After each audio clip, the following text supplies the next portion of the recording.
Y con el mini implante ya no necesitas colaboración del paciente. No necesitas que el paciente esté utilizando sus ligas clase 2, por ejemplo, ¿no? Pones cadeneta del mini implante a los dientes y los vas jalando para atrás. Una motivación interna, en cambio, es cuando el paciente, el propio paciente, quiere el tratamiento. ¿Ya? ¿Está bien? Y motivación externa e interna, como pues ya todos han deducido, es cuando tanto el tutor, los papás como el paciente quieren el tratamiento, están motivados. Y eso es muy bueno, ¿no? Si consigues, si tu paciente tiene una motivación externa e interna, hay que mantenerlo, hay que intentar mantenerlo durante todo el tratamiento, y que no se canse. ¿Ya? Entonces, es por eso. A mí me llegó un paciente, hijo de militar, ¿ok?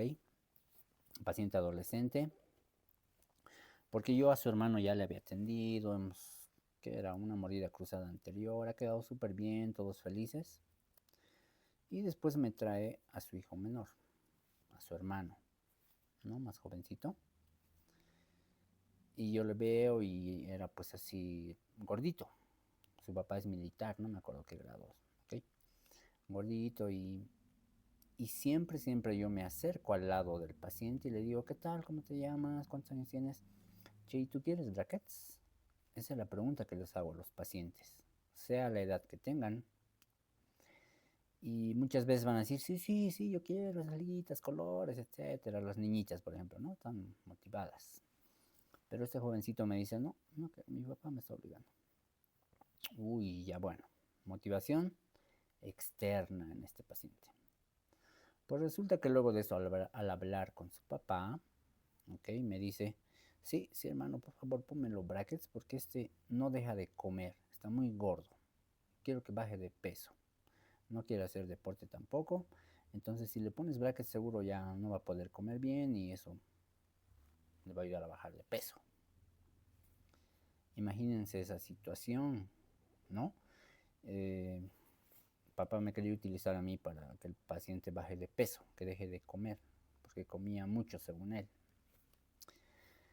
Y bueno, ese paciente, por ejemplo, va a ser muy difícil, ya que tiene solo motivación externa. El bracket le va a sacar úlceras, se va a quejar y no va a querer, papá, ves, tú me obligaste, etcétera, no va a utilizar sus ligas. Es complicado, ¿no? En ese caso. Y yo no quise hacerle ortodoncia por esa causa, ¿no? O sea, tomando esa causa únicamente como plan de tratamiento. Así que nos hemos, ¿cómo se dice? Nos hemos calmado un poco, hemos intentado conversar.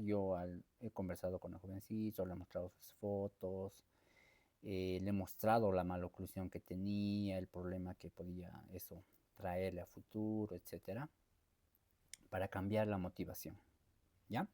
Y lo otro también conversar con el papá, ¿no? Que no me esté utilizando para sus fines ahí de que no coma mucho su hijito, ¿ok? Entonces, por ello la motivación.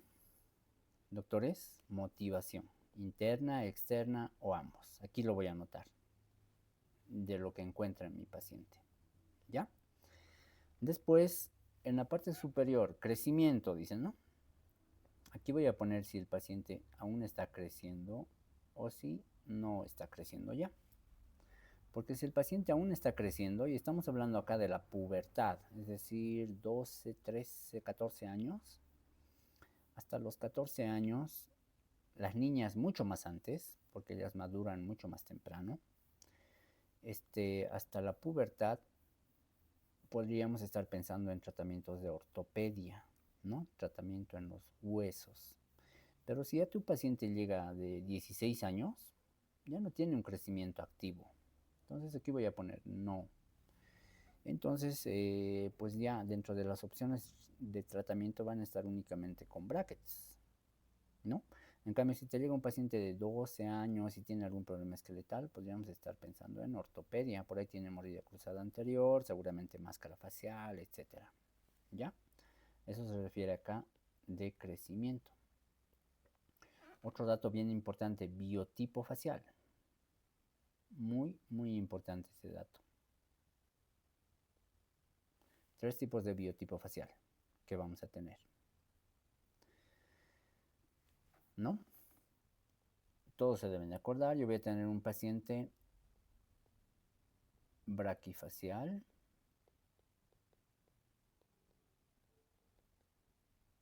voy a tener pacientes mesofaciales y dolicofaciales. Dolicofacial, ¿ok? Y eso lo anoto acá. Si mi paciente es dolicofacial, mejor que agarre un bolígrafo rojo y le ponga dolicofacial, así en rojo. ¿Ya? Vamos a ir profundizando al respecto, ¿ok? Pero desde ya, por ejemplo, puedo decirles que el paciente, por ejemplo, hablando de elásticos nomás, el paciente braquifacial puede utilizar sus liguitas, sus elásticos, doctores, 24 horas al día.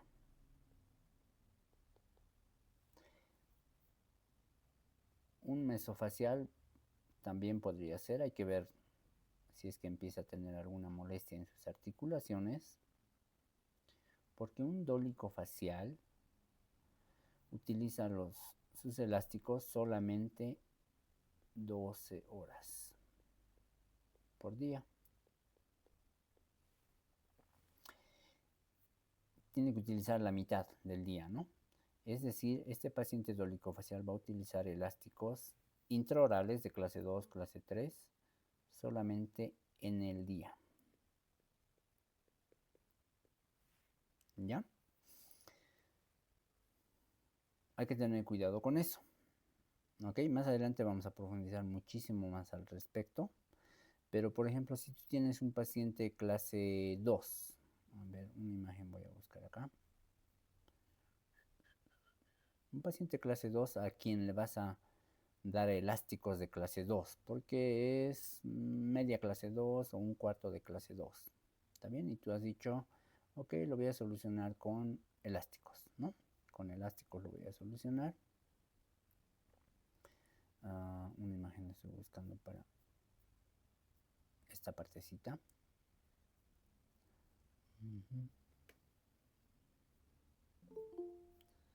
¿Quién es? Marisol, permitir, ok.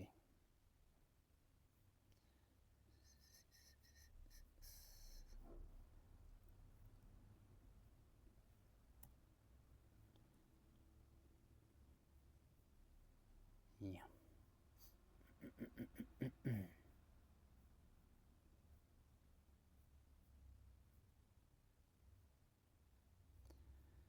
Aquí.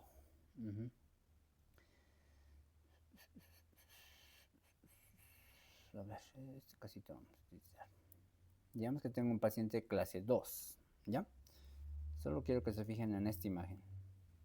Y bueno, resulta que mi paciente es dolicofacial y le doy elásticos de clase 2 que van de canino superior hasta molares inferiores. Así es un elástico de clase 2. Este elástico de clase 2 me va a llevar los dientes de arriba para atrás y los dientes de abajo me los lleva para adelante. Así funciona un elástico de clase 2. Pues resulta que el paciente dolicofacial, ¿ok? Los pacientes dolicofaciales se caracterizan porque tienen una musculatura débil. Son esos pacientes generalmente flaquitos, músculos débiles, muchos de ellos son hiperlaxos, son bien flexibles, etc. Pues resulta que este pequeño elástico de clase 2, además de mover los dientes de abajo para adelante, doctores, te va a mover toda la mandíbula para adelante. Este elástico te puede jalar toda la mandíbula para adelante. Y a partir de ahí, yo no sé si algunos de ustedes o varios de ustedes no han escuchado, ya desde que me han hecho tratamiento de ortodoncia, he empezado a tener molestias aquí en mis articulaciones, ¿no? Hablando de sus ATMs. He empezado a tener ruido, molestia. desde que me han hecho ortodoncia. Podría ser una causa, el uso incorrecto de elásticos, ¿no? En vez de mover solo dientes, el elástico te mueve toda la mandíbula porque tienes músculos débiles, eres dólico facial. Y esas cosas pueden suceder. En el día, cuando uno está consciente, ¿ok? Controla sus músculos, no deja que la mandíbula se vaya para adelante, por así decirlo.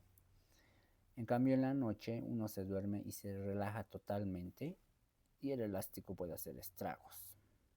Y en los dolicofaciales puede empezar a provocarte síntomas de la articulación temporomandibular. ¿Ya? Como les digo, vamos a ir profundizando al respecto, pero esa es la razón por la que si tu paciente es dolicofacial, no le puedes dar elásticos 24 horas al día, solamente 12 horas. Un paciente dólico-facial utiliza elásticos solo en el día. El paciente dólico-facial se duerme sin elásticos. En cambio, los otros dos de arriba están todo el día, ¿no? 30 horas al día. Con eso comen, con eso duermen, etc. No vas a tener mayor problema. ¿Ya?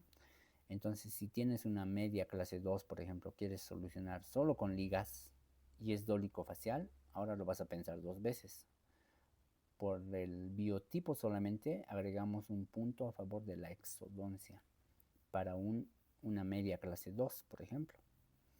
Por eso es que la media clase 2, si ustedes se acuerdan, ¿no? El primer wallpaper que se les pasó, media clase 2, entre las opciones de tratamiento está elásticos y lo hemos puesto con interrogación.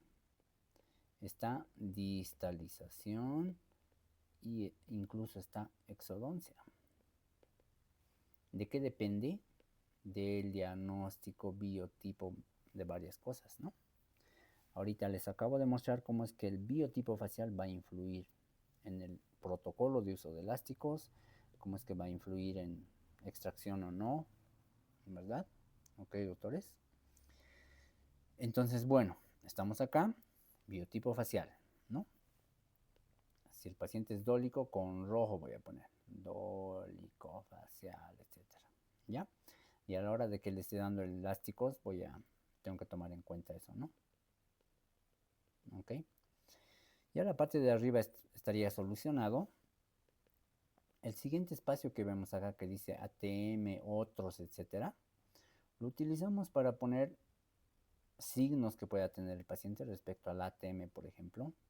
El paciente tiene dolor a la apertura, limitación en la apertura, el paciente tiene asimetría facial, esas cosas que he encontrado, ¿no?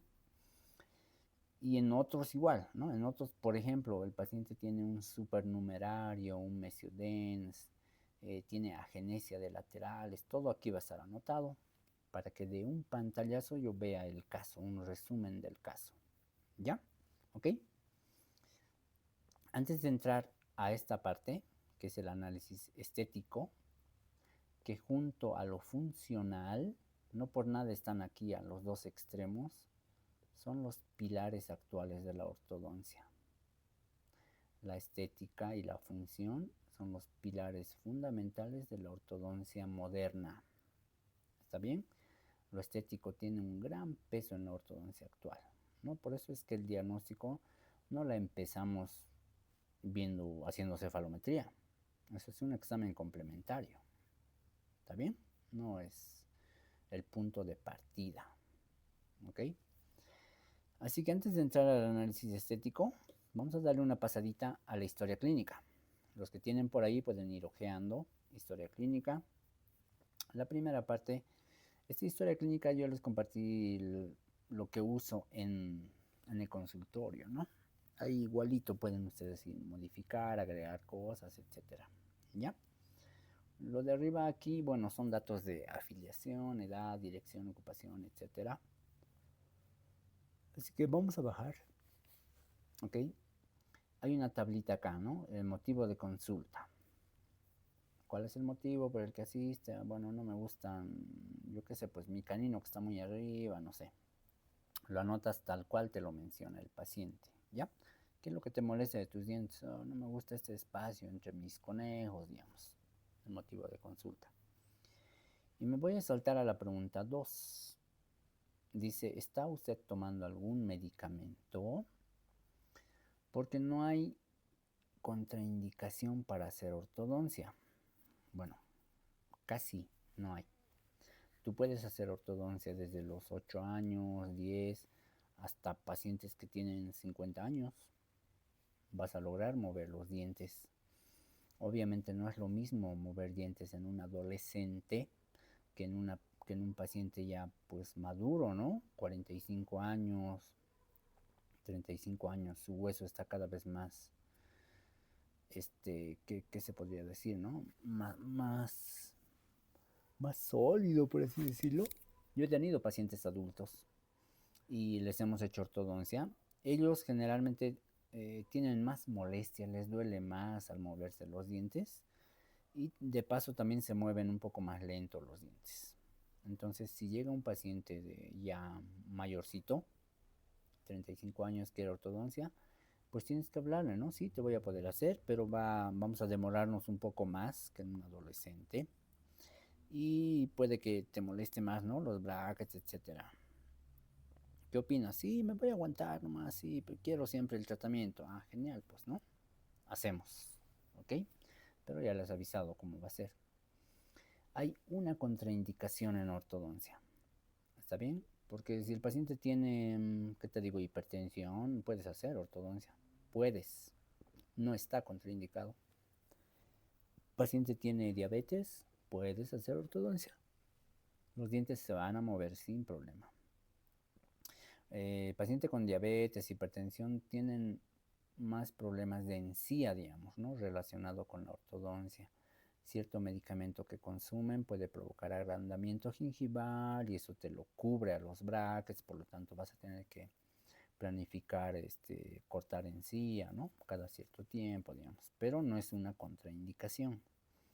Lo que sí es una contraindicación, queridos doctores, es que si tu paciente está tomando bifosfonatos, ¿ya? Cualquier bifosfonato que esté tomando, generalmente toman los pacientes que tienen osteoporosis.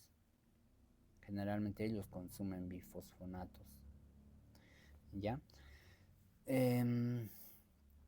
Hay memes han salido, ¿no? No me acuerdo dónde he visto un meme. Están terminando la cirugía del tercer molar y el paciente agarra y le dice, ¿no? Al cirujano, al doctor, Doc, y ya entonces desde mañana puedo continuar tomando mi alendronato. Y el doctor se asusta y, ¿qué cosa? Porque incluso extracciones, cualquier cirugía, por más simple que sea, yo he visto que no las hacen si el paciente está tomando bifosfonato. En ellos se les puede producir una necrosis ósea. Es bien serio esto. También he visto que no ponen implantes dentales a los pacientes que toman bifosfonatos. Tendrían que ellos suspender 6 meses a 1 año antes del procedimiento. Entonces hay que ver si ellos pueden suspender todo ese tiempo antes del procedimiento, ¿no? Entonces en ortodoncia, doctores, para que se les grabe, el consumo de bifosfonatos, hay varios, ¿no? Bifosfonatos, te contraindica hacer ortodoncia. Ya esa es la única contraindicación. No hay otra contraindicación para ortodoncia, ¿ok? Ahí está, pregunta de examen, ¿no? Este viernes tenemos examen de lo que hoy estamos avanzando, por si acaso. Así que a ver, más tarde mismo voy a intentar cargarlo, ¿ya? Este video de hoy, ¿ok? Continuamos acá.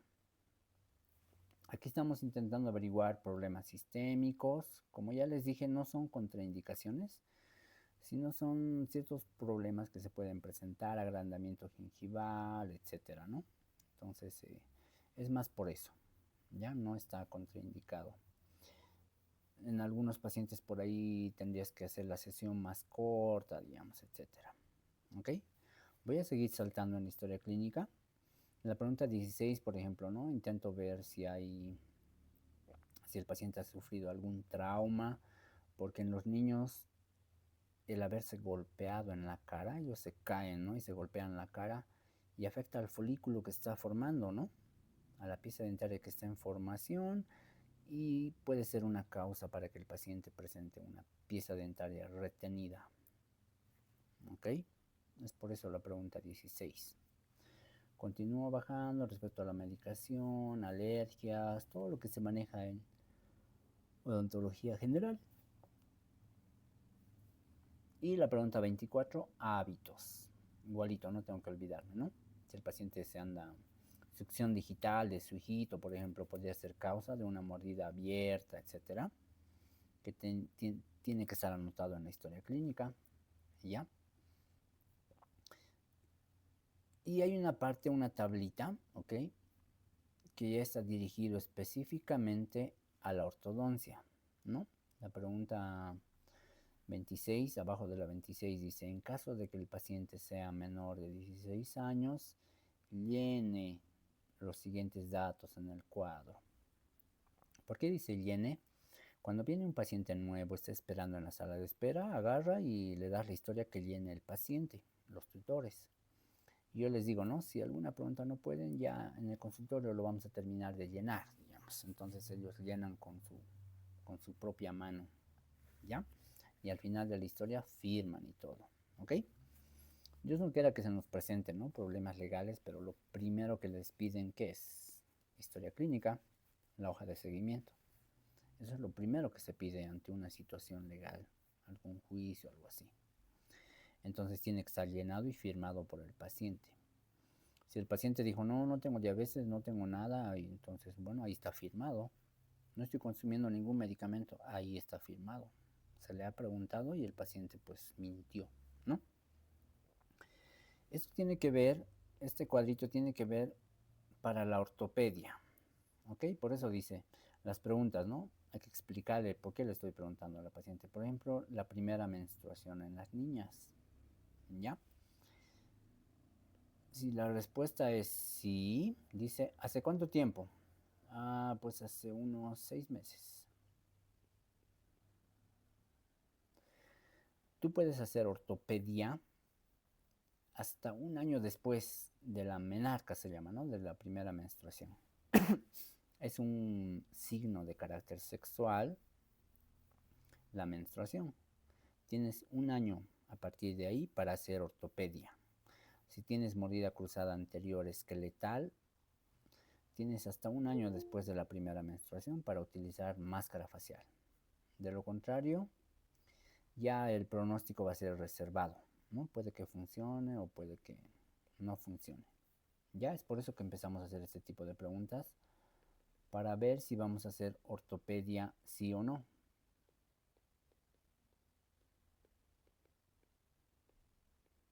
¿Ok? En los varoncitos les cambia la voz, empiezan a afeitarse, les salen las barbas, ya estamos hablando de caracteres sexuales secundarios, ¿no? Que los tomamos en cuenta. El estirón de los pacientes. Recientemente le has cambiado talla de ropa. Sí, se ha estirado este chico, digamos. Wow, no, ya, me quedarían como unos 6 meses, máximo un año a partir de ahí para hacer ortopedia. Si la respuesta es que sí, ya hace tiempo, ¿no? Hace 2 años, etcétera, pues muy probable que la ortopedia en el día no funcione. Estaríamos pensando netamente en tratamiento con brackets. ¿Ya? A eso se refiere este cuadro de acá, ¿ok? Voy a continuar bajando y bueno, ahí están las preguntas, ¿no? ¿Qué es lo que te preocupa de tus dientes? Otra vez buscando entender al paciente su motivo de consulta. Voy a continuar. En la pregunta 30 estoy buscando antecedente genético. ¿Ya? Genético. Si la respuesta es sí, sí, su papá, digamos, ¿no? El papá tiene el mismo problema que el niño. Ah, entonces estoy frente a un componente genético. Cuando tienes una alteración, una maloclusión con un componente genético, tienes más probabilidad de recidiva, porque está siendo en contra de la genética. ¿Ve? Incluso si haces ortopedia y tiene un componente genético, has hecho máscara facial y resulta que el papá tenía el mismo problema, wow, la recidiva va a ser pues alta. Tienes que sobretratar el caso, porque se espera una recidiva, ¿no? Entonces esta pregunta se refiere a eso, ¿ya? A buscar un componente genético. Finalmente aquí es donde entramos a lo que es ya el examen clínico, ¿ok? Haces una revisión intraoral, etcétera, todo lo que has encontrado, extraoral también, lo anotas acá, haces un examen de las ATMs, apertura bucal, cuántos milímetros, etcétera. Y me voy a saltar a la pregunta 8, donde dice si existe discrepancia entre oclusión céntrica y tentativa de relación céntrica. ¿Está bien? Esta parte es muy importante, doctores, porque muchas veces el paciente tiene una mordida falsa, por así decirlo, no es su mordida real, ¿no? Como la niña que les mostraba del punto prematuro de contacto, por ejemplo. Ahí hemos tenido que valorar si había discrepancia entre oclusión céntrica, que es la oclusión habitual del paciente, y tentativa de relación céntrica, que sería la mordida cuando los cóndilos están en relación céntrica. Entonces tienes que manipular su mandibulita, ¿no? Ya hemos estado conversando en el aula. Abrir y cerrar, sin empujar para atrás, ¿ok? Solo abrir y cerrar. Desprogramas los músculos y ves si esa es su mordida real, ¿no? O si el paciente, debido a un punto prematuro, estaba desplazando la mandíbula para un lado o para adelante, ¿ya? Especialmente en pacientes clase 3 con mordida cruzada anterior, bien importante hacer esto,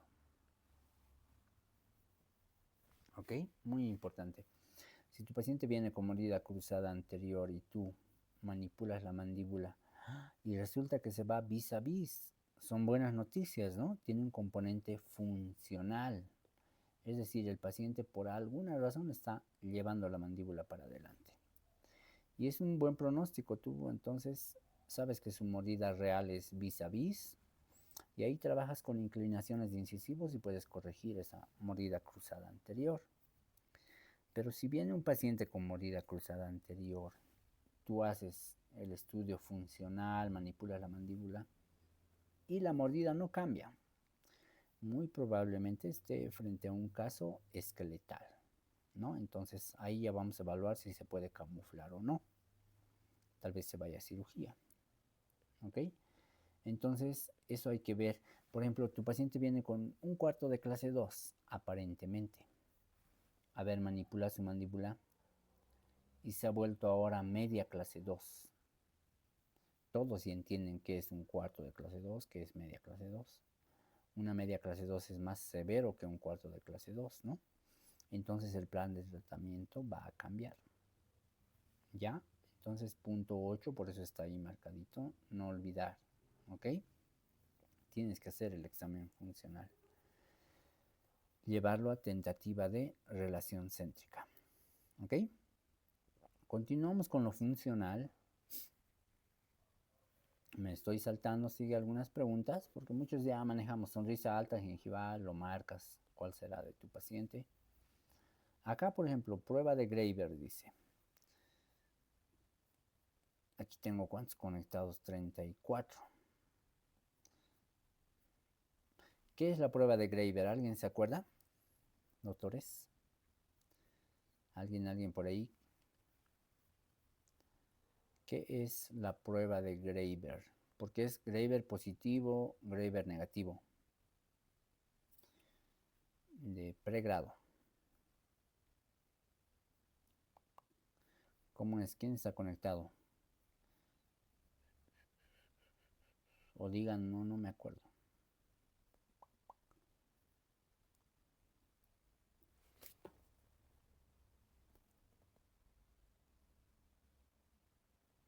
Nadie.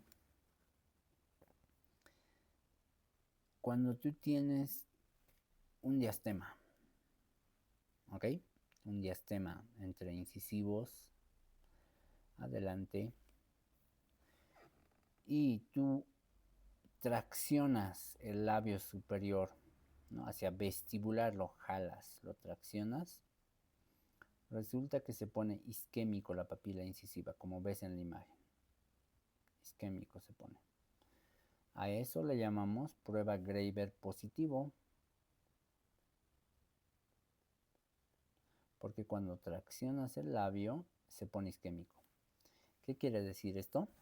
Que la causa de este diastema es una implantación baja del frenillo labial medio.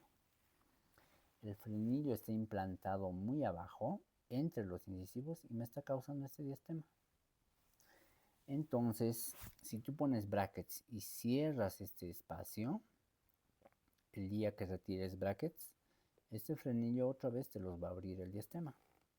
Esa es la causa.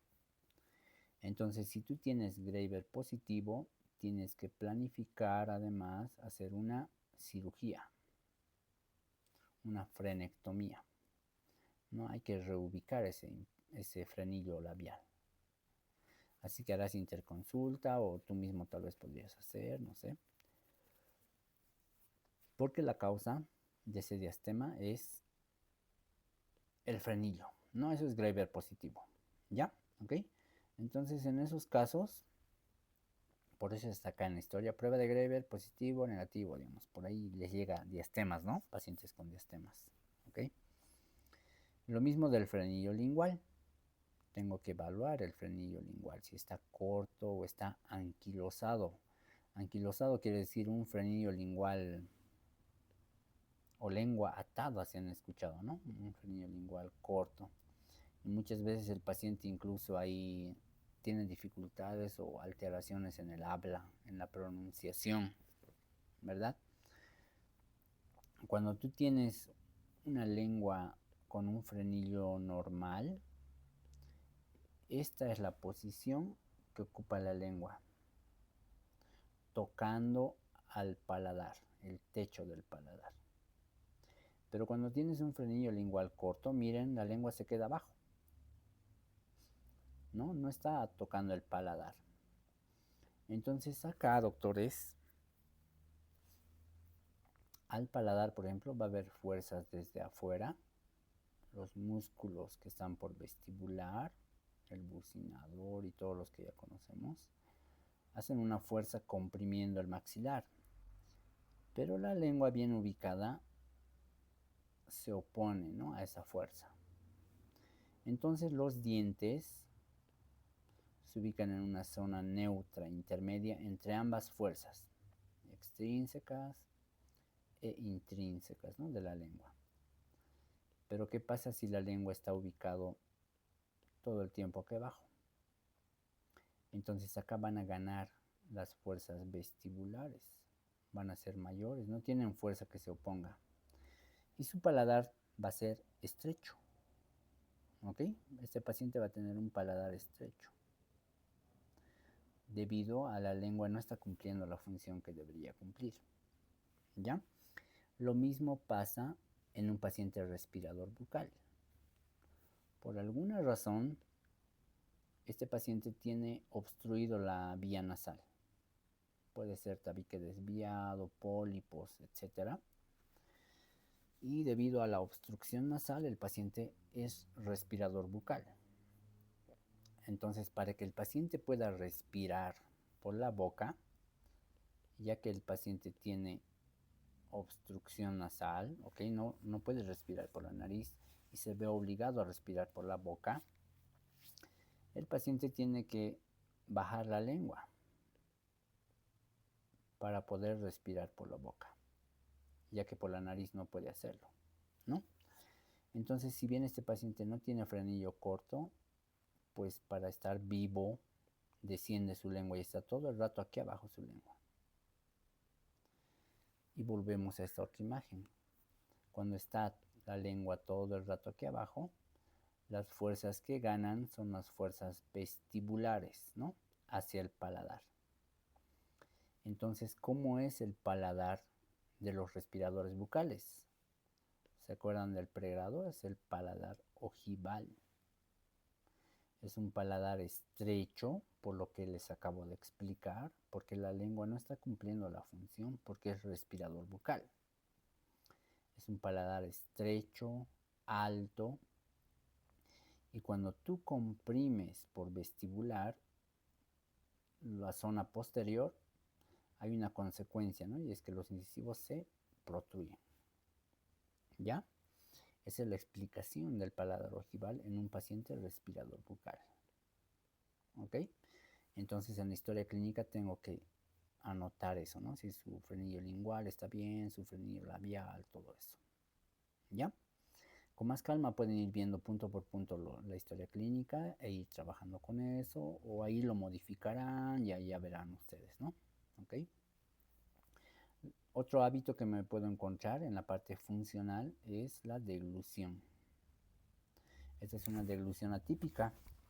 Cuando el paciente traga, interpone la lengua entre los dientes y me está causando una mordida abierta anterior, en este caso dental.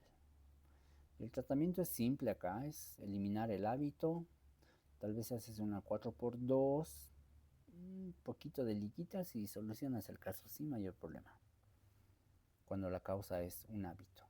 ¿Está bien? ¿Ya? Continuamos acá. Frenillo ya hemos visto, tamaño de la lengua vas a ver, tal vez tiene macroglosia, etc. Y esto no está dentro de la historia clínica, deberíamos agregarlo, ¿ok? Hay que modificar un poco esa historia, hay que actualizar, ¿no? Es esto, doctores, problemas al dormir, ¿ya?